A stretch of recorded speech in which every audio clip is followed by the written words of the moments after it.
I'm Brennan, LoudMouth MX. Today we're out here at our test track. We're going to install a LoudMouth high performance intake system on this RMZ 450. We'll walk you through the steps and show you just how easy it is. Now the first thing we want to do is remove the seat so that we can get to both the air filter and the nuts on the front of the air box. Now that the seat's off, what you want to do is get a good rag and just clean around the subframe here so that when you remove the air filter and housing, you don't drop any debris into the intake boot. Now using an 8mm, you can get right to the nuts on the front of the airbox, provided that there's enough space without removing the subframe. Now on some bikes you might have to do that, but most of them you don't. So we'll just go ahead and get started. Go for it. Now that I've removed all the hardware from the front of the box, we can just reach in here. I don't even have to take the thumb screw out. I can just pull the whole unit out. And if you see, it's a pretty painless process.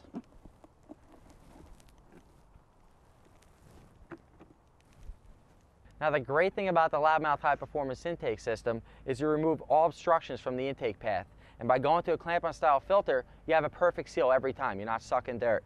Also, by removing all the obstructions, you're picking up a higher velocity flow. You don't have to touch your mapping or your jetting. You just get boosts in horsepower and torque. You can feel it all throughout the power curve. The LoudMouth kit consists of an air filter. We provide DT1 filters standard. If you give us a shout on the phone, we could hook you up with twin air or no toil filters. We also have K&N in the works. We're pretty excited about that.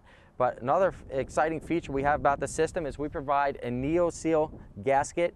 It's neoprene. It allows you to install and remove the LoudMouth from your airbox and even go back to the stock configuration. If you're an amateur racer out there and you got the stock class coming up, it's pretty quick and clean process to get these in and out. Now a common misperception with this system is that it's not a screen removal kit. A lot of people tend to think that if they remove the screen, what can this do for them? In fact, removing the obstructions is where you pick up a lot of your airflow.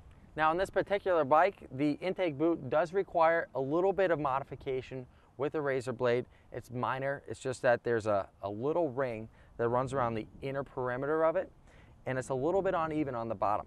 So if you just get in there with a razor, you can touch it up. You can always go back to stock if you have to.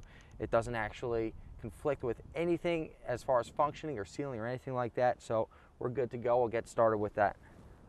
Now everybody's always focusing on internals in the engine and exhaust, the most expensive exhaust system out there, to try to get the most they can out of their bike, but they never look at how they can get more air into it. And that's where the LoudMouth comes into play. I mean, you focus on intake. If you look at the automotive industry, I mean, that's where you get a lot of your power, is just getting the air in. It's not forced induction, but it's as close as you're going to get to it. Trick to this is to get the clamp good and loose so you can expand the rubber around the flange. Slip your thumb in between the clamp and the rubber. Get it down in place. Secure the bottom on first. And slide on the top and you're on. Tighten up the clamp, put on the seat, you're good to go. You got a perfect seal. This is a low-cost investment, under $200, getting gains everywhere. Ease of filter maintenance and protection for your engine.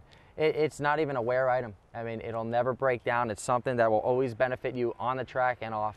I'll get the seat on. Start it up. Check out the throttle response, and man, it's gonna sound cool.